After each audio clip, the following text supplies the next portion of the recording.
TBC, ITV, Sun Tours, Grand Melia, Serena Hotels, Johari Hotels, NMB Bank, Utopia Safaris, Meta and Honor Stories, Precision Air, Asas Milk, TBL, Tanzania Breweries Limited, 4GS, Jimbiza Camp in Selu, Omono Hotels, Crown Plaza, Star TV, Kilimanjaro Pure Drinking Water, TFS, Masai Land Lodge, Coca-Cola, Mount Meru, Zara Tours, Semetu Camp and River Camp, Masai Land, Ramada Hotel, White Sands, and all those who supported us. I'm truly honored and humbled to introduce and extend on behalf of the ministry sincere appreciation. Honorable guests of honor, may I take this opportunity to introduce the organizing committee. Please, wherever you are, please stand up so at least we see you.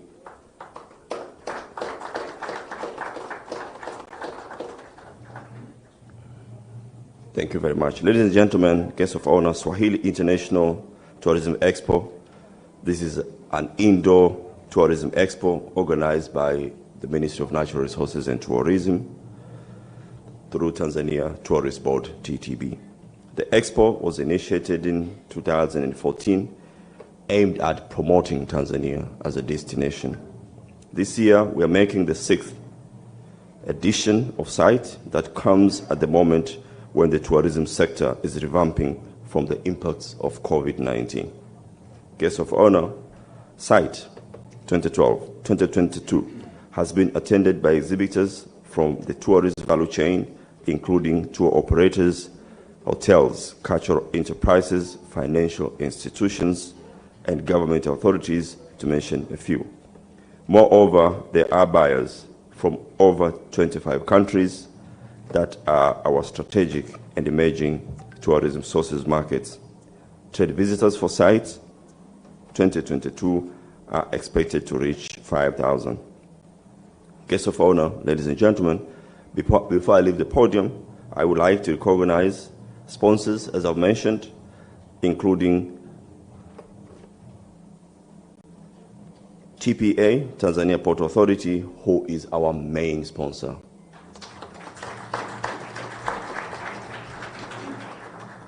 I also like to recognize Vodacom Tanzania, who's also main sponsors,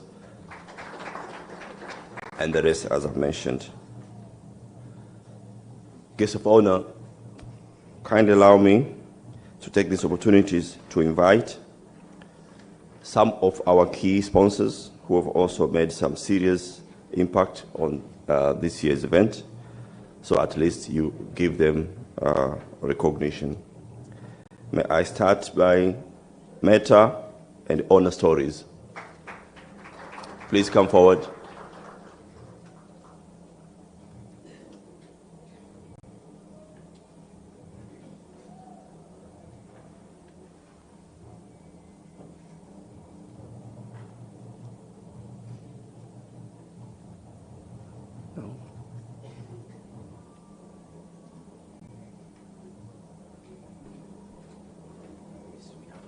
Yes.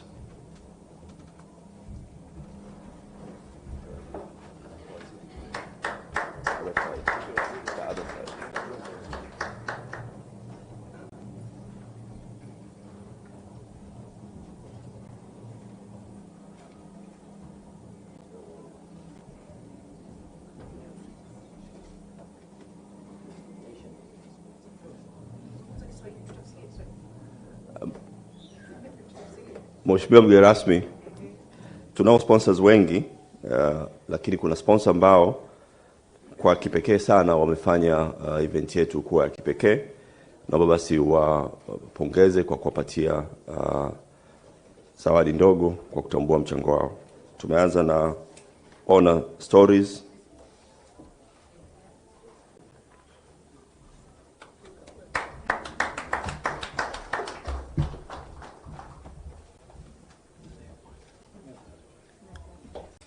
TBC.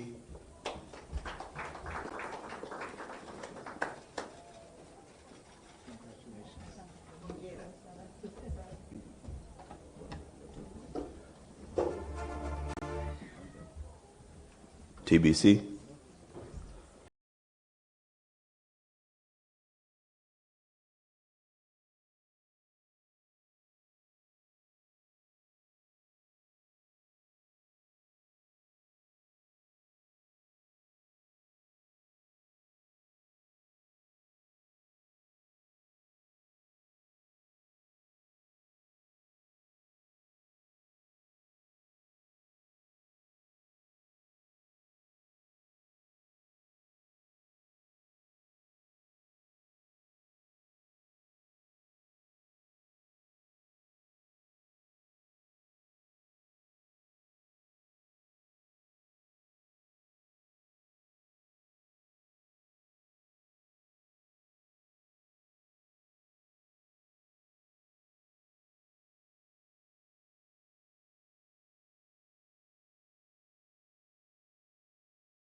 Honorable guest of honor, high table, ladies and gentlemen, that marks the end of my time at the podium. Thank you very much for listening. Now salimu kwa jina la Jamhuri ya Muungano wa Tanzania.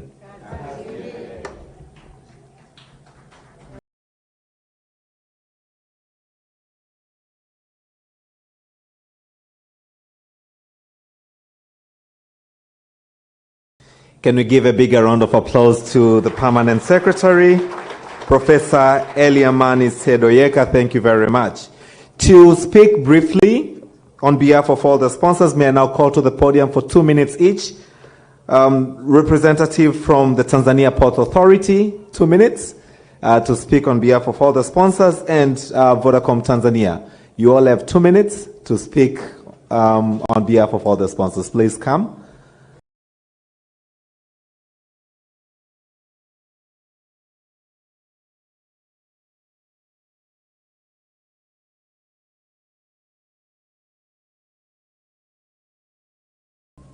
Good morning.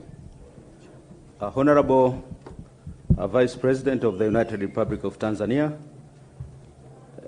I observe all protocols at the high table, a distinguished guest from the floor.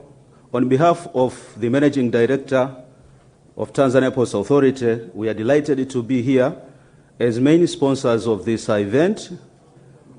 We were able to make a decision to sponsor this event considering the fact that the Tanzania Post Authority is the gateway to the national economy.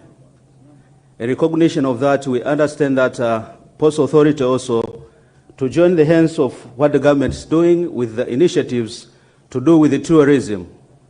We are intending to have and launch a very big project to do with the cruise ship tourism in the country. So we thought it's imperative that we sponsor this event. We thought it's imperative that we sponsor this event to join the hands with the government, what they are doing with regard to the tourism in the country. But finally, you're aware that the nation, just a few months ago, the president launched the Royal Tour. You are aware that within this country, the tallest building in the nation is under the Tanzania Post Authority. So we thought that it's important the nation to know that even how to see the sceneries of Dar es Salaam and all the suburbs. If you want to see that, you have to be on top of the building that's owned by the Tanzania Post Authority. With these few remarks, thank you so much.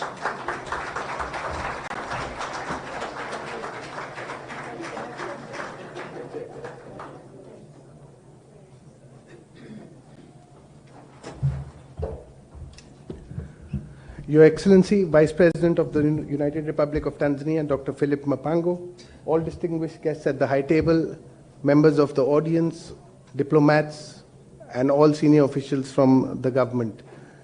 We as Vodacom Tanzania are extremely proud to be part of this event. This is the first time we are participating in this, and we as a technology company and one of the leading technology companies in Tanzania believe that the power of technology can be harnessed to further accelerate tourism in Tanzania. We as Vodacom would like to stand here.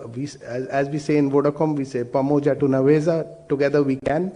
We would like to assure everybody in the tourism industry that Vodacom is going to be there with you as your partner of choice, connecting you irrespective of where you are, helping you collect your payments, giving you customized products and solutions which accelerate your business in the tourism industry.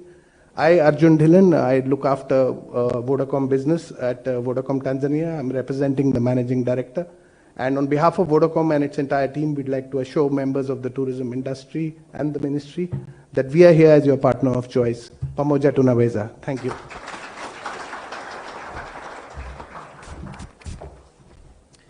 Thank you very much, jointly Tanzania Post Authority and Vodacom Tanzania. Interest of time, we are totally honored and delighted to be hosted in the Dar es Salaam region. Honorable District Commissioner, allow me to skip the invitation which I know you've already extended to our guests of honor and go directly to invite or to receive the greetings from Zanzibar, which will be given by Honorable Simai Mohamed Said, the Minister of Tourism and Heritage of the Revolutionary Government of Zanzibar. Can we put our hands together as he comes to speak to us?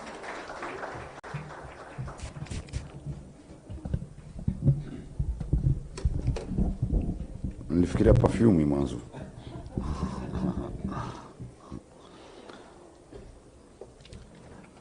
Your Excellency, the Vice President of the United Republic of Tanzania, Mheshimiwa Dr. Philip Mpango, the Minister responsible for tourism and natural resources, Mheshimiwa Pindi Chana, fellow ministers who are present here, along members of Parliament, who is being represented by the chairman from the Parliamentary Committee, my friend Harry James, who is here representing the Regional Commissioner, ambassadors, and if there are any high commissioners, but members of the diplomatic corps. I believe all have been recognized, all protocol observed. A very good morning to you all. That's not enough. Very good morning to you all. Much better. Assalamu alaikum. Your Excellency, let me take this opportunity first on behalf of the Revolutionary Government of Zanzibar, on behalf of my President, His Excellency Dr. Hussein Ali Mwinyi, who is sending his greetings for this important occasion that is taking place here. I believe in tourism, if you keep yourself locked, people will not know who you are.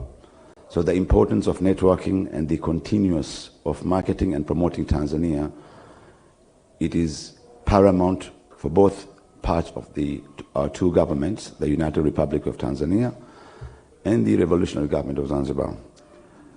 And I can assure you, Your Excellency, that me and my fellow minister, we are united, we participate, and we share ideas together. And this is a very important part. Today is not a day for me to speak, but it is important as well that I'm expected to say a few words on behalf of our government. Your Excellency, the history of tourism in Tanzania goes back, I would say, mid-80s, 90s, and where we are today. I've always coined it and call it the bush and the beach. Yani kwa Kiswahili tunategemeana. Out of every 100 visitors who will visit the United Republic of Tanzania, 40% of them will end up going to Zanzibar. We need to protect this important brand. We need to enhance what we already owned. I know at times some of our neighbors, because tourism is it's a competition. It does not mean when the client is right here on the east coast of Africa in Tanzania, but our neighbors, fellow people from the other islands, which I do not wish to mention, they would like to see that tourists leaving Kilimanjaro and flying to other places. As for us now, Zanzibar, we have a better brand. We have better hotels, small, medium, and those exclusive part. So now as a destination, Tanzania, we are being mentioned. And a big thank you goes to His High Excellency, the President of the United Republic of Tanzania, Mama yetu, Mama Samia Suluhu Hassan, for showing the way to us. I did inform Mheshimiwa Pindi, I think we need to do our own royal tour. So Mheshimiwa Pindi, she will be my tour guide in Serengeti and Manyara, and I'm going to be her tour guide in Zanzibar. But on one condition, I told Mheshimiwa Pindi, are you ready for skydiving? She said, no. Take the PS. So me and the PS have agreed that we are going to do skydiving in Zanzibar. Further to this, Your Excellency, the coast of East Africa, especially Tanzania, is still a virgin. We are now providing and have come up with a plan under the guidance of President Mwinyi to open up Pemba. Pemba, now we have special incentives. The plan is to have those nice, beautiful ecologies. But in order to combine these beautiful ecologies, we also have the need to see of opening up Tanga. Tanga seems to be like at times we need to put more effort and more energy, and it is a wonderful place, the mountains, Lushoto, the coast of Tanga, Sadani. In that way, we can create a triangular area where we can use Pemba, Dar es Salaam, Bagamoyo, and Unguja. And this area will be a wonderful thing. Finally, Your Excellency, this is a piece of advice to my fellow minister. I understand most of wasaidizi wake mko hapa. Hakuna kitu kikubwa katika utalii kama urithi. Urithi ni sehemu moja muhimu sana. Sisi kwa Zanzibar upande wetu tunathamini sana jambo hili na ni maagizo ya Mheshimiwa Rais. Karibuni nyote mnafahamu samanini pale mji mkongwe, Ngome Kongwe. Katika historia yetu tulikuwa tunajua kwamba Waarabu walikuja karne ya 18. Kabla hapo walikuja Wareno kwenye 14th century mpaka 15th. Kulikuwa kuna pengo, nani aliishi mji mkongwe kati ya karne 10 mpaka 15. Leo kwa kufanya utafiti tumegundua kwamba mji mkongwe kulikuwa kuna watu wanaishi kati ya karne 10. Hawa walikuwa ni Washirazi, ni Waislamu. Inawezekana walitoka upande wa kaskazini kutoka Ethiopia, lakini Washirazi hawa waliishi pia katika upande wa Unguja Kuu. Mimi naamini Mheshimiwa Makamu wa Rais, ndani ya Dar es Salaam mpaka Tanga, kama tutafanya tafiti za kutosha za arkeolojia, japo kuna maeneo mengi yashajengwa, tutagundua kwamba historia yetu sisi sio ya kisiasa. Historia yetu sisi imetoka mbali zaidi ya hapo, na sisi ni wamoja, na sote ni Watanzania, lakini Watanzania jina limekuja baadaye, lakini sote sisi ni wamoja. Kwa niombe na nimwambie Mheshimiwa Waziri mwenzangu, Mheshimiwa Pindi Chana, na Katibu Mkuu besti wangu Profesa Amani, tuna urithi wetu Dar es Salaam wa majengo, Tanga, Kigoma. Mheshimiwa Makamu wa Rais, wewe zamani ulikuwa waziri, nilikuwa nakuona pale nikienda Dar es Salaam Dodoma Hotel. Mimi kila nikienda Dodoma naangalia kile kituo cha reli, najiuliza yale mbao zina miaka mingapi? I think it is high time now the regional commissioners of all the regions to identify places, buildings which are of important historical value so that we can conserve. I think many people from Dar es Salaam will remember there was a place called Salamander, that beautiful building. It's gone. Now we have the church every time you pass Dar es Salaam. So this is an important area. Your Excellency, today it is not my day to speak. My day was supposed to be given greetings. I know me and the Deputy Minister of Tourism, tukitipewa mic hapa hatutoki. Kwa hiyo, thank you so much for the invitation, and thank you so much for making sure that our government was part of this, and we'll continue to work together. And for my friends who've come from Arusha and other places around Tanzania to join forces, wonderful to see you all here. Thank you for listening to me. God bless Tanzania. God bless Africa.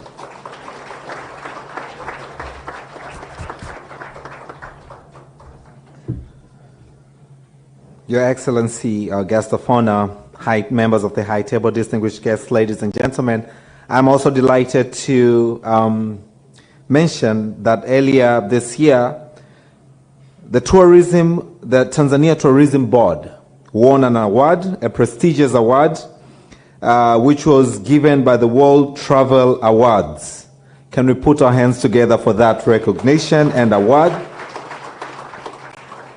This award will be presented at later days, but for now, our guest of honor, allow me to request TANAPA to come forward and hand over the World Travel Awards trophy to the Minister of Natural Resources and Tourism. The trophy that was issued to Serengeti as the best destination for the entire continent.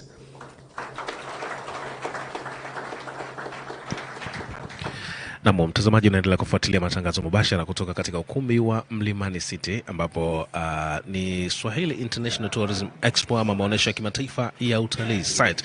Na sasa ni uwasilishwaji wa tuzo ya eneo bora ama kivutio bora kabisa ambao ni Serengeti.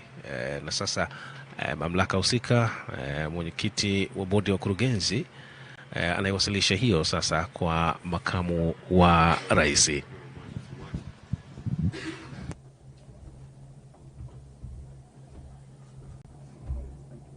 Nimeambia niseme neno moja tu, sijui kama moja, na nilishasema mengi zaidi ya moja.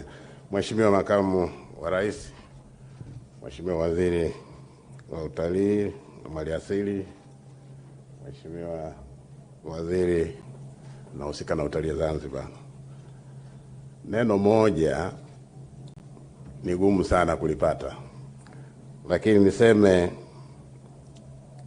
hii award, hii World Travel Award, ni ya 4 mfululizo kwa Serengeti.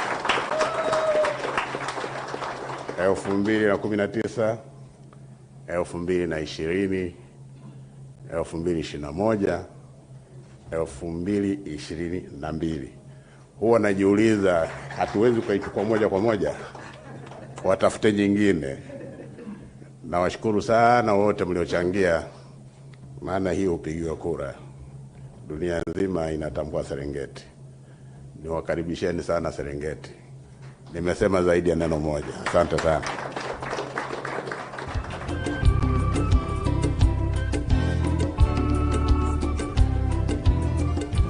Naomba tu nimkabidhi Mheshimiwa waziri hii award. Alitamka mwenyewe kwamba itamfikia Mheshimiwa rais. Sasa madam mko hapa, Mheshimiwa makamu wa rais, nafikiri ndio ngazi ya kufika inakotakiwa kwenda.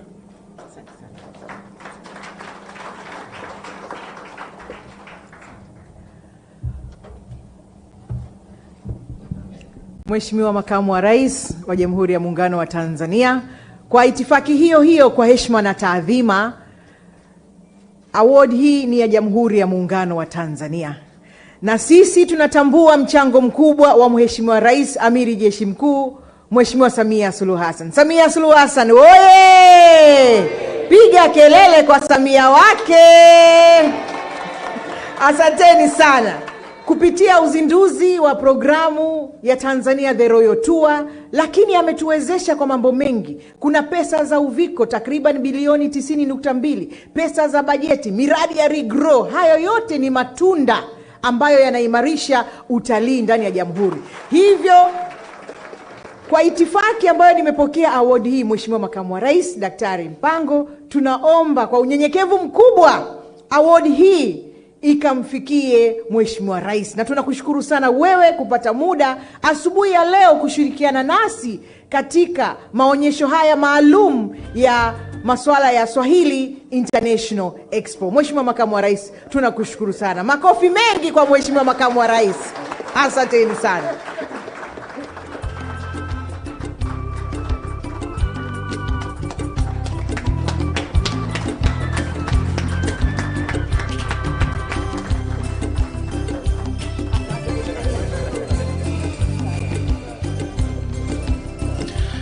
Ni tuzo hiyo yenye kutambua Serengeti kuwa ni eneo bora kabisa la kivutio na ni tuzo ya 4 mfululizo. A round of applause once again. Thank you so much. And truly honored that we have Her Excellency Samia Suluhu Hassan in the forefront to promote tourism in Tanzania. I now have the honor to invite to speak to us the Minister of Tourism and Natural Resources, Ambassador Dr. Pindi Hazara Chana, for official remarks, and then invite our guest of honor to also speak to us this morning and inaugurate this function. Thank you. Can we put our hands together for Honorable Minister Chana?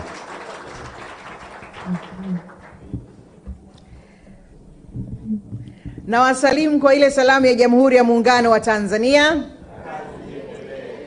Kwa kweli Mheshimiwa Makamu wa Rais Daktari Philip Isdori Mpango, tunayo heshima kubwa sana kutoa shukrani zetu za dhati asubuhi ya leo wewe Mheshimiwa Makamu wa Rais kuwa pamoja nasi katika maonyesho haya maalum ya Swahili International Expo. Tunatambua una kazi nyingi, lakini hii si mara yako ya kwanza kuungana nasi. Na tunatambua unathamini sana masuala ya utalii pamoja na mazingira. Kwa kweli tunakushukuru sana sana Mheshimiwa. Mheshimiwa Makamu wa Rais, ni kutokana tu na muda, lakini tuna watu wengi ambao kwa kweli tungetamani wazungumze, waongee, lakini tunatambua baada tu ya muda mfupi una tukio lingine muhimu sana kwa maslahi ya Jamhuri ya Muungano wa Tanzania. Kwa hiyo moja kwa moja naomba niende kwenye hotuba yangu, na naomba nitumie lugha zote mbili kwa sababu tunawasiliana na dunia. Masuala ya utalii ni wa ndani na nje. Kwa hiyo naomba nitumie lugha zote mbili kwa ruksa yako. Honorable Dr. Philip Isdori Mpango, our Vice President of the United Republic of Tanzania, allow me to recognize representative from the ruling party present here today. Honorable ministers who are present here today. Honorable Simai, my brother Mohammed Said, Minister of Tourism and Heritage of Revolutionary Government of Zanzibar. Allow me also to recognize the presence of Honorable Angeline Mabula, Minister in charge for land. My Deputy Minister, Honorable Mary Masanja, Deputy Minister for Natural Resources and Tourism. Asante sana, ili ni jembe letu lingine linachapa kazi vizuri sana. Allow me to recognize representative of our regional commissioner. We have Honorable District Commissioner James Harry. Honorable DC Godwin Gondo is present with us here today, and other district commissioners who are here. Allow me to recognize your presence. Professor Eliamani Sedoyeka, Permanent Secretary, Ministry of Natural Resources and Tourism. Asante sana, Professor. Permanent Secretaries and Deputy Permanent Secretaries who are present here today. Together with us, we have Chairman of Parliamentary Committee for Land, Natural Resources and Tourism, Honorable Ali Makoa. Asante sana. And he is joined with other delegates, Honorable Mzava, Honorable Dr. Samizi, Honorable Agnes, all the way from Dodoma, from the Parliament. Asante sana. Honorable Excellencies, Ambassadors, representatives of international community. We have representatives inside and outside the country from East Africa Community, SADC, ECOWAS, COMESA, and many countries here. Quickly, I will recognize some of the countries, but I apologize if I'll skip one or another. We have from our embassies in the country, we have representatives from the Embassy of Uganda, Indonesia. If you are here, you can please raise so that we can recognize. Asante, Uganda, Indonesia, Kenya, India, Turkey, Mozambique, Rwanda, Malawi, Algeria, Republic of Sudan, South Sudan, Palestine, British High Commission, UNDP, Zimbabwe, Algeria, Oman, China, and all others, maybe if I've not mentioned in one way or another, but we recognize your presence. You can kindly wave. We say Asante Sana. participants of Site 2022, members of press, ladies and gentlemen, and my fellow citizens of United Republic of Tanzania. So, naomba tena kwa mara nyingine kuwasalimu kwa ile salamu ya Jamhuri ya Muungano wa Tanzania. I greet you in the name of United Republic of Tanzania. Honorable Vice President, I would also like, first of all, to thank Her Excellency Samia Suluhu Hassan, President of the United Republic of Tanzania, for her tireless effort in promoting the tourism sector by initiating Tanzania the Royal Tour program. Indeed, the program has played a vital role in boosting the number of tourists visiting destination Tanzania. For instance, this year from January to July 2022, a total of not less than 700,000 international tourists visited Tanzania, equivalent to an increase of almost 63% compared to 400,000 tourists who visited the country in the same period last year.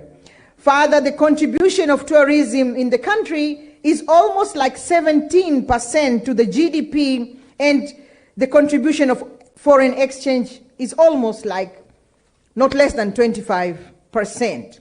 Honorable Vice President, Dr. Philip Isdori Mpango, Swahili International Tourism Expo site is an indoor travel and tourism fair, and that's why we are inside. We wish we could go outside, but the characteristics of Swahili International Tourism Expo is the indoor travel tourism fair, which was established in 2014 to promote Tanzania's tourist attraction and investment opportunities. The expo was established as a part of implementation of tourism marketing strategy to attract tourists to visit destination Tanzania, hence increase tourism contribution to the country's economy.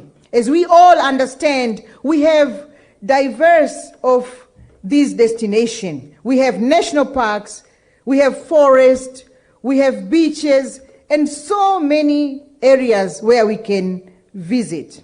So since the establishment of Swahili International Tourism Expo, which took place 5 years consecutively since 2019, and its performance has been satisfactory with an increase in number of exhibitors and international semi-hosted buyers. For instance, between 2014 to 2019, the number of exhibitors increased from 40 to almost not less than 170. And international semi-hosted buyers from almost 24 to 200 respectively. Also, throughout the entire period, Swahili International Tourism Expo has been receiving support in form of cash and in-kind sponsorship from different tourism stakeholders. Honorable Vice President, Dr. Mpango, as you may be aware, that COVID-19 pandemic, which erupted in 2019, led the travel restrictions and closure of boundaries, and most of the airspaces all over the world were closed due to the pandemic. So, due to closure of boundaries, thus impacted negatively globally and global travel and tourism sector.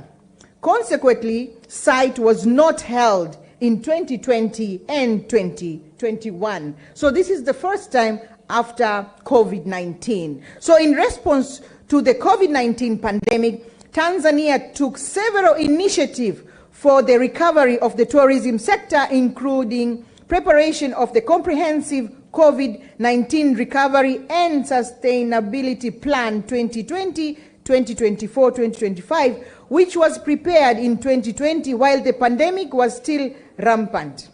Among the issues addressed in the plan was to enhance marketing and promotion of destination Tanzania by conducting various marketing activities. Honorable Vice President, on implementing the aforementioned plan, the Ministry of Natural Resources and Tourism resumed tourism exhibitions in 2021 by taking a bold stand by hosting the first East Africa Regional Tourism Expo, IATE 2021, which took place in Arusha. Second, the ministry inaugurated the marketing strategies for promoting tourist attraction located in the Southern Circuit on 27 September 2022. Here we said we have to open Southern Circuit. Kwa hiyo kama nilivyosema, Mheshimiwa Makamu wa Rais, sasa hivi tunahamasisha utalii kusini, na nitumie nafasi hii kwa heshima na taadhima kualika watalii, wawekezaji katika sekta za utalii kule kusini. Tuna maeneo mengi ya kutosha. Karibuni sana, milango ya wizara iko wazi, muwekeze, mtalii. Karibuni sana. Kwa hiyo Tanzania Southern Circuit Marketing and Promotion Strategy imekuwa ikiendelea. But also, number 3, we also hosted the 65th UNWTO CAF meeting from 5th to 7th October 2022 in Arusha. Na katika mkutano huu wa 65 wa UNWTO ambao ulifanyika pale Arusha, kwa kweli Mheshimiwa Makamu wa Rais, tulipata wageni wasiopungua 500 walikuja katika mkutano, lakini vile vile kutalii. So this year we resume the Swahili International Tourism Expo site, whereby today you will officially open the 6th edition of the Swahili International Tourism Expo site 2022. Honorable Vice President of the United Republic of Tanzania, despite all that, Site 2022 align with the implementation of the ruling party, Chama cha Mapinduzi Manifesto, and the National 5-Year Development Plan 2021-2022 up to 2025-2026, which considered MICE tourism as one of the tourism strategic products towards attaining the target of 5 million tourists and revenue of a tune of $6 billion by 2025. Kwa hiyo hayo ndio matarajio yetu, kwamba ifikapo 2025 tupate takriban watalii wasiopungua milioni 5, lakini pato la taifa dola zisizopungua bilioni 6. Hayo ndio malengo. Na tunamshukuru sana Mheshimiwa Rais wetu Mama Samia, yuko vizuri. Mheshimiwa Makamu wa Rais, mnatuongoza vizuri, tuna imani hapo tunafika. Mheshimiwa Makamu wa Rais, Site 2022 bring together over 200 exhibitors and 100 international semi-hosted buyers from within and outside Africa. Moreover, Site 2022 is featured by tourism exhibition, seminars on tourism, investment forum, and familiarization trips to different tourist attractions in Tanzania. The theme for Site 2022 is in line with the World Tourism Day, which is taking tourism to the new heights. Tunataka tupeleke utalii kwenye viwango vya tofauti uko juu. Tunasema taking tourism to the new heights. Viwango vikubwa vinavyoeleweka. Kwa hiyo Mheshimiwa Makamu wa Rais, with these short remarks, I would like to invite you, Honorable Daktari Philip Isdori Mpango, Vice President of the United Republic of Tanzania, to address and officially open the 6th edition of the Swahili International Tourism Expo site here in Dar es Salaam. Kwa heshima na taadhima, Mheshimiwa Makamu wa Rais, na kukaribisha sana. Karibu. Thank you for listening.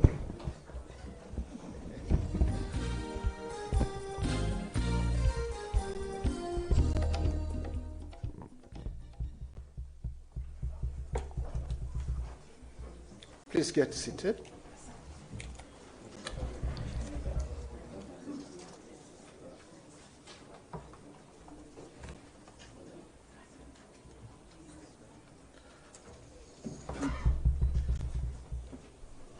Honorable Ambassador Pindi Hazara Chana, Member of Parliament, the Minister of Natural Resources and Tourism, Honorable Simai Mohammed Said, the Minister of Tourism and Heritage, Zanzibar. I recognize the ministers and deputy ministers present, Dr. Angeline Mabula and Honorable Mary Masanja, Honorable Harry James, representing the Regional Commission of Dar es Salaam, Honorable District Commissioners, Professor Eliamani Sedoyeka, the Permanent Secretary, Minister of Natural Resources and Tourism, other permanent and deputy permanent secretaries present,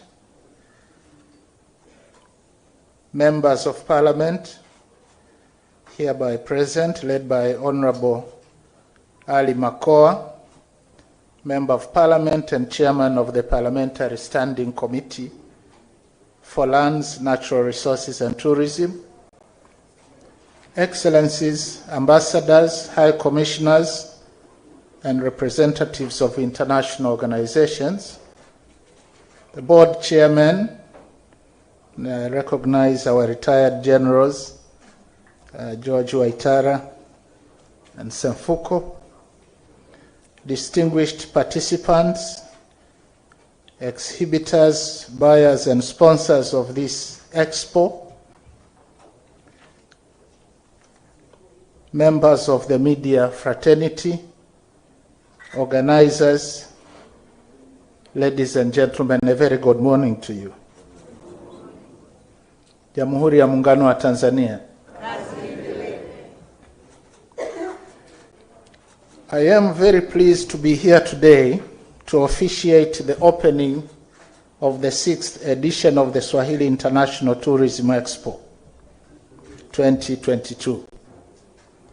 And on behalf of Her Excellency Samia Suluhu Hassan, the President of the United Republic of Tanzania, I wish to welcome you all to this important event that provides an opportunity to showcase the potential of the tourism sector in Tanzania. And for those who come from outside Tanzania, karibuni sana to the land of Kilimanjaro, the land of Serengeti, Spice Islands of Zanzibar, and the birthplace of the Kiswahili language. We are greatly honored by your presence, and we look forward to engage and partner with you. As the Minister said, this expo is being attended by more than 200 exhibitors from within and outside Tanzania. Over 100 international buyers from within and outside Africa, and more than 5,000 trade visitors. And moreover, this expo will be featured by business exhibitions, investment forums and seminars, speed networking sessions, cultural performances, and familiarization trips to unique tourist attractions across the country. With all this in place, I'm sure you will learn and enjoy a great deal and have a lot to tell by the time you reach the end of this special expo. And at this point, allow me to commend the honorable ministers, Minister Chana and my dear brother from Zanzibar, for your, as well as your teams, for organizing this event very creatively. And I appreciate your passion and zeal to move the tourism sector to the next frontier, actually to be the best in the continent. Hongereni sana. But remember, it is a target that you have to reach, not just sweet words. Honorable ministers, distinguished guests, ladies and gentlemen, tourism is among the priority sectors of President Samia's administration. Her Excellency the President has been championing the revamping of the sector post-COVID-19. And through her innovative marketing documentary, famously known as the Royal Tour, Her Excellency has succeeded to revitalize the sector, and we have started to witness positive results in terms of increased tourist arrivals as well as revenues. Her contribution has been recognized by the World Tourist Organization during the Commission for Africa meeting held this October in Arusha, where she was given an award in promoting and reinvigorating the tourism sector, as well as making tourism a key economic driver.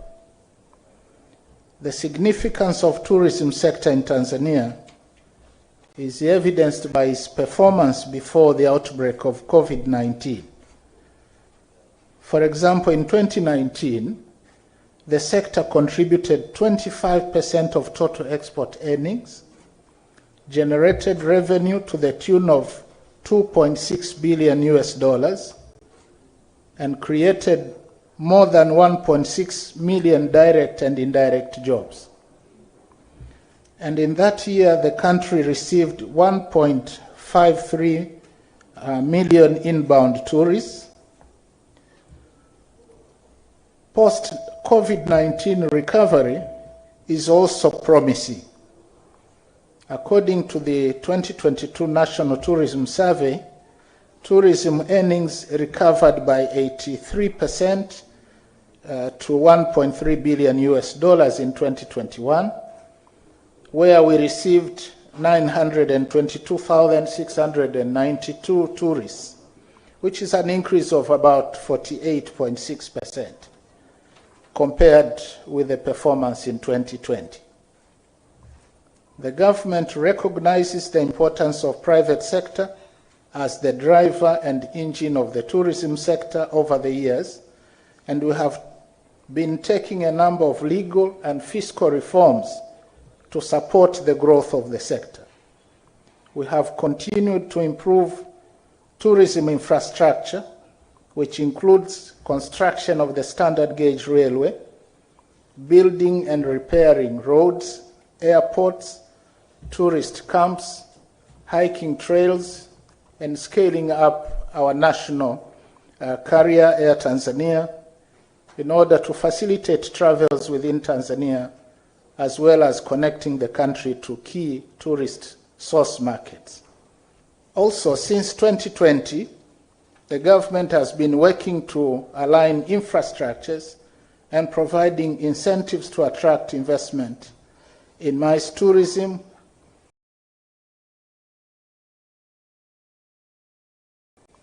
As addition, we are vigorously promoting other tourist attractions, especially in the southern corridor of our country, namely Mikumi, Ruaha, Nyerere, Uzungwa National Parks, which we believe have a great potential to boost this sector and take it to even greater heights. The achievements recorded in the pre-COVID-19 pandemic period and the recent recovery is a clear testimony of our joint efforts by the government and the private sector to boost the development of the tourism sector. To come to Tanzania and partner with us. Distinguished guests, ladies and gentlemen, Tanzania is uniquely endowed with tourist attractions and resources comparable to none. Over 30% of the total land area, which is almost equivalent to the size of Germany, is preserved for national parks and reserves, marine parks, and the likes. Tanzania is home to 22 national parks, 24 game reserves, 27 controlled areas, 38 wildlife management areas, 19 nature reserves, 1 conservation area, and 3 Ramsar sites. In addition, the country has more than 125 ecological sites and historical sites, including the Oltopai Gorge, which is arguably the most important fossil site in the world that holds the earliest evidence of human ancestors. Moreover, we are also blessed with over 1,400 kilometers of coastline with pristine beaches, 3 marine parks, 15 marine reserves, 3 Great Lakes, the Spice Islands of Zanzibar, and on top of all this, Tanzania is home to the roof of Africa, Mount Kilimanjaro. The existence of all these attractions position Tanzania amongst the most popular tourist destinations in the world. And according to the 2022 Africa Nomad Report, Zanzibar is ranked 11th most loved destination in the world out of the top 100. In the same listing, the Northern Corridor was ranked the 12th. And in addition, according to the CNN Travel, the Ngorongoro Reserve and Kilimanjaro Mountain constitute 30 of Africa's most amazing places to visit. And as we have just been told, this month, our Serengeti National Park, famous for the annual wildebeest migration, won the UK-based World Travel Award 2022 as Africa's best national park 4 times consecutively since 2019. Congratulations to Serengeti. And the same award has named Nungwi Beach in Zanzibar as Africa's leading beach destination for the 2nd year running. So it is my hope that most of you will find time to visit one or the other of these tourist sites and get to be part of the unforgettable experience. I also wish to invite investors here present to use the opportunity to acquire all necessary information on investing in the tourism sector in Tanzania. There is a plethora of investment opportunities, including construction of hotels, lodges, holiday homes, developing amusement parks, sea and lake cruising, as well as expanding our tour operators and agencies, to say the least. I wish to assure you that Tanzania is the right place to invest, given the unique natural beauty, abundant tourism potentials, conducive policy framework, as well as peace, political stability, and a committed government leadership. Honorable ministers, distinguished guests, ladies and gentlemen, it is my expectation that through this expo, we will have a wide range of constructive discussions that will enable further strengthening of the tourism sector and thus stimulate accelerated economic and social development of our country. The government is ready to receive and act on your opinions and recommendations to address any concerns that you may have. Before I conclude my remarks, I also wish to challenge the ministries of tourism and other stakeholders in this sector. As I have illustrated, Tanzania is unquestionably endowed with abundant tourist attractions. However, the sector is not contributing to the economy as it should, compared with other peer countries with equivalent or even a less number of attractions. We need to ask ourselves, what are we not doing right? I am of the view that it is about time the ministries responsible for tourism on the mainland side as well as in Zanzibar and all stakeholders to take bold and aggressive promotion strategies to capitalize on President Samia's initiatives with emphasis on tapping the new or sleeping tourist sites across the country. And while doing so, we should also strongly promote domestic tourism and entice more citizens of different age groups to visit our ample tourist sites. I understand much progress has been made to entice tourist spending, as evidenced by the 2022 National Tourism Survey, whereby spending per tourist has improved from $199 US per day in 2021 compared with $152 US in 2020. Now, to achieve the $6 billion annual tourism earnings target by 2025 that you mentioned, we need to do more. And the general public is encouraged to take an opportunity to supply goods demanded by tourists, including the local cuisine and artifacts. I also wish to task the banking sector to continue easing payment systems, particularly encouraging the use of credit cards in the service industry, as well as service delivery and point of sale. On the other hand, players in the sector, including government institutions, must continue to enhance clientele services and address tourist concerns. Honorable Ministers, distinguished guests, ladies and gentlemen,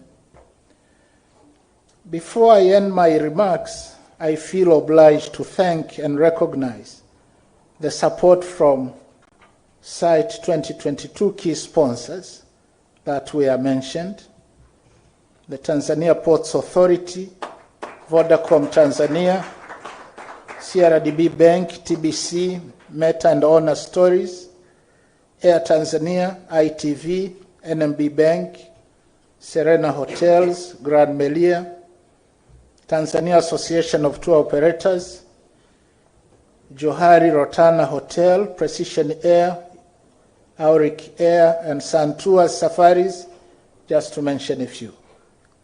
Your support has indeed contributed a great deal in making this event a success.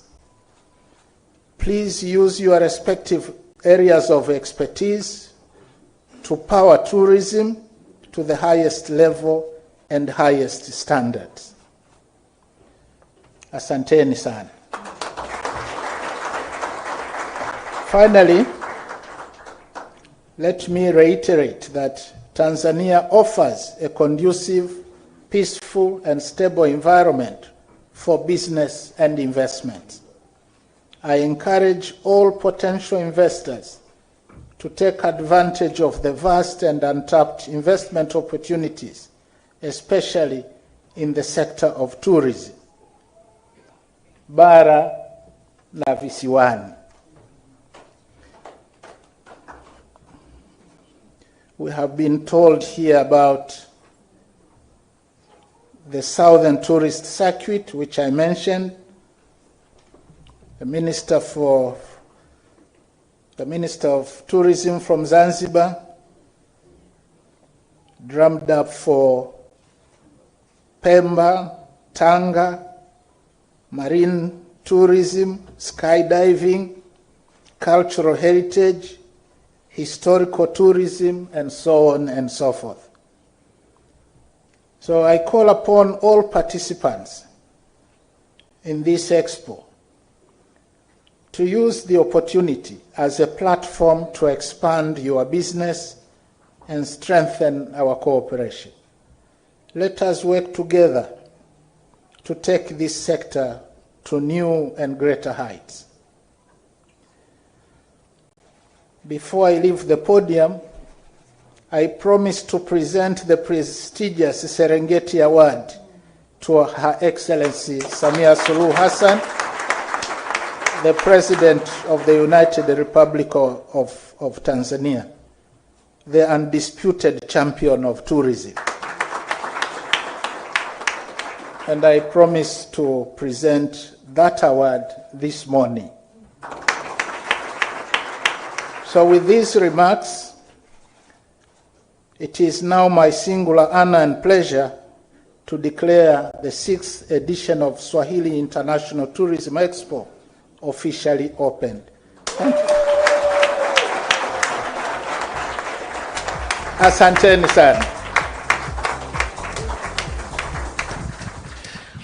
Nam ni hotuba ya mgeni rasmi Dr. Philip Mpango katika ufunguzi rasmi wa maonesho ya kimataifa ya utalii site ya Swahili International Tourism Expo. Mtazamaji wa Tanzania Safari Channel, hadi matangazo mubashara kutoka katika viwanja vya Mlimani City vinavyokutanisha wadau mbalimbali wa masuala ya utalii. Na sasa basi tuende kufuatilia kile ambacho kinaendelea. Table, distinguished guests, ladies and gentlemen, we are drawing very close to the end of the program, and we understand that you also have a pending program and a pressing one at the moment. So kindly allow us 2 more items on the program, which are: 1, to receive on behalf of, again, Her Excellency Samia Suluhu Hassan, as you rightly mentioned, disputed champion of tourism. She also has won an award by Tanzania Tour Guide. Can I invite the representative of Tanzania Tour Guide Award, who are here to present the award to Her Excellency Samia Suluhu Hassan as Best Tour Guide of the Year 2022.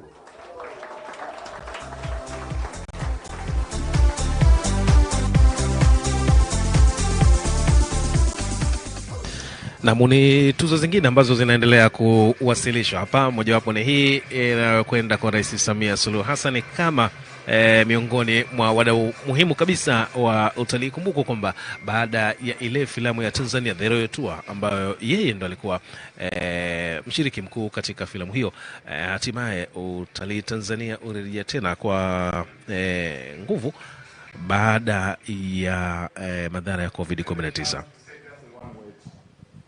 It's very difficult, but what I can say is that we recognize the role played by Honorable Samia Suluhu Hassan as the tour guide in the royal film, and as Tanzania Tour Guide Award Foundation, and me in personal as the chief judge, I announce her as the best tour guide for the year 2022. Thank you.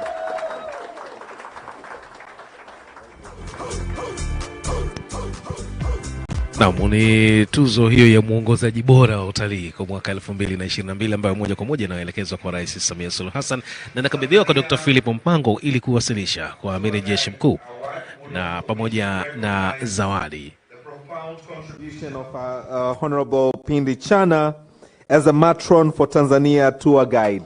So she is also awarded a matron for Tanzania Tour Guide Award. It's presented to Honorable Minister of Natural Resources and Tourism. Na mtuzo mwingine ni kwenda kwa Waziri Dr. Pindi Chana ambaye naye pia anatajwa kwa msimamizi mzuri katika masuala ya uongozaji wa talii. Hii ni katika mchakato mzima wa kuhakikisha kwamba watalii wanafika nchini na wanapata huduma ambayo wanaistahili.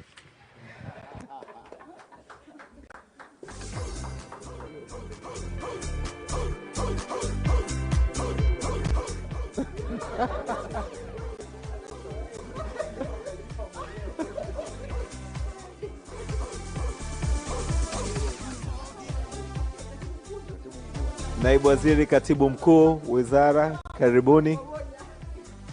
Mpokee tuzo hii kwa pamoja.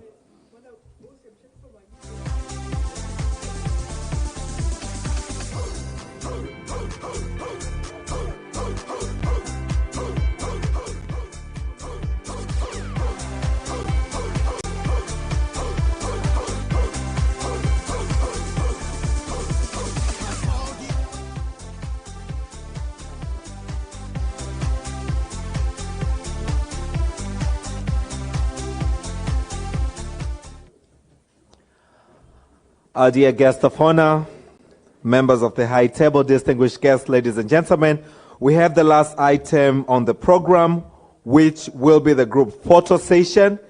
And we shall only have 5 photos. The first one will be the government leaders after the high table, then the chairpersons of the boards, members of the diplomatic corps, sponsors and partners, and the last picture will be by the hosted buyers. So may I kindly once again request our guest of honor to kindly, and the members of the high table, to kindly stand up. May I request you? Okay. So may I now request government leaders, all the government officials present here, to kindly come for a group picture. This will be followed by chairpersons of the boards. Naam, sasa ni tukio la upigaji picha katika maonesho haya ya kimataifa ya utalii ikiwa ni yamefunguliwa rasmi. Mkutano huu ni maonesho haya ni ya siku 3 na yameanza tangu hapo jana, lakini hii leo ndio ufunguzi rasmi na umefanywa na makamu wa rais. Na sasa ni wakati wa upigaji picha na mgeni rasmi, picha za kumbukumbu. Hapa ni Mlimani City, katika kumbi za Mlimani City ambapo ndipo panafanyikia maonesho haya ya amoni ya 6, na vile vile ikiwa ni kwanza mara baada ya kupita kwa lile wimbi la COVID-19. Na mbali ya hiki ambacho kinaendelea hivi sasa na baada ya ufunguzi, ni kwamba mambo mengine mengi yataendelea pia, ikiwemo semina mbalimbali, lakini pia matukio ya pembezoni, ikiwemo majukwaa ya uwekezaji ambayo yatakutanisha watu mbalimbali, pamoja na kuwakaribisha wawekezaji zaidi kuja kuwekeza katika sekta ya utalii. Lakini vile vile kutakuwepo na mazungumzo kuhusiana na masuala ya usafirishaji wa watalii, pamoja na maonesho yanahusisha bidhaa mbalimbali ama yale yenye mnyororo mzima katika masuala ya utalii, kwa sababu kuna waoneshaji wengi tu ambao wamefika kwa ajili ya shughuli hii ya site 2022. Imetajwa kwamba kuna waonyeshaji zaidi ya 200 ambao wapo nje ya viwanja vya Mlimani City kutoka nchi 50 wakionyesha mambo mbalimbali yanayohusiana na utalii, ikiwemo namna ya kupokea watalii, lakini vile vile uongozaji wa watalii na kusafirisha watalii kupeleka katika maeneo yanayohusika. Lakini vile vile kutakuwa kuna semina za hao waoneshaji ambao pia watakunanishwa na wadau wengine mbalimbali katika sekta ya utalii. Vile vile kutoka kuna kongamano la masuala ya uwekezaji ambalo litahusisha wawekezaji zaidi ya 200 ambao wanashiriki katika tukio hili. Mtazamaji, miongoni mwa yale ambayo yamezungumzwa na makamu wa rais ni pamoja na jitihada na serikali mara tu baada ya kupita kwa wimbi la COVID-19, na zimetajwa kwamba zimeonyesha kuzaa matunda kutokana na ongezeko kubwa la watalii ambao wanaingia nchini hivi sasa. Na hii pia imechangiwa kwa kiasi kikubwa na kurushwa kwa filamu ile ya Tanzania The Royal Tour. Thank you for your continued support.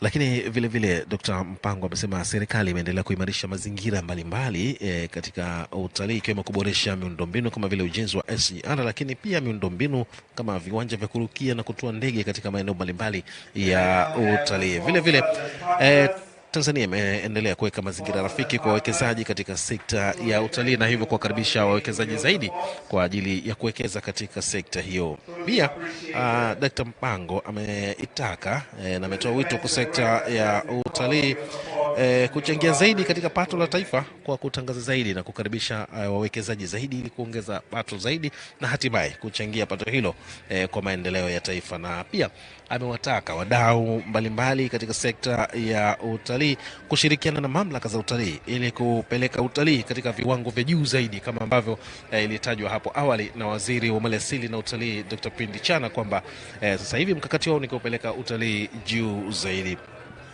Lakini vile vile hapo awali alizungumza waziri wa utalii na mambo ya kale Zanzibar Simai Mohamed Saidi pia alisisitiza swala zima la ushirikiano katika kati ya wadau wanaohusika na masuala ya utalii kwa Tanzania bara, lakini vile vile Zanzibar, kwa sababu inafahamika kuwa miongoni mwa kivutio kikubwa kabisa cha utalii ni pamoja na kisiwa cha Zanzibar ambacho sio tu kwa kufurahia zile fukwe nzuri ikiwemo ya Nungwi ambayo imetajwa kwa fukwe bora, lakini vile vile kufurahia mambo kale. Na hivi karibuni tu kumefanyika utafiti na kubainika kwamba kumekuwepo na mabaki katika eneo la Ngome Kongwe, ambapo na pia Simai Mohamed Said amesisitiza kufanyika kwa utalii kwa utafiti zaidi katika maeneo mengine ya Tanzania ili kuweza kubaini maeneo ya vivutio vya kale. Picha zaidi zinaendelea kupigwa za wadau mbalimbali walioshiriki katika tukio hili na waliofanikisha tukio hili, na miongoni mwa wale ambao wametajwa kufanikisha tukio hili ni pamoja na bodi ya utalii nchini TTB, lakini vile vile kuna kamisheni ya utalii Zanzibar, mamlaka ya usimamizi wa wanyamapori Tanzania TAWA, lakini vile vile mamlaka ya TANAPA, bila kusahau makumbusho ya taifa, mamlaka ya hifadhi ya Ngorongoro, lakini pia TFS ni mamlaka ya masuala ya hifadhi wa miti na chuo cha taifa cha utalii, bila kusahau TBC nao pia wameshiriki katika tukio hili muhimu kabisa. We are truly grateful for your presence in Tanzania and for your readiness to partner and collaborate with tourism sector in Tanzania. Thanks to you, the hosted buyers.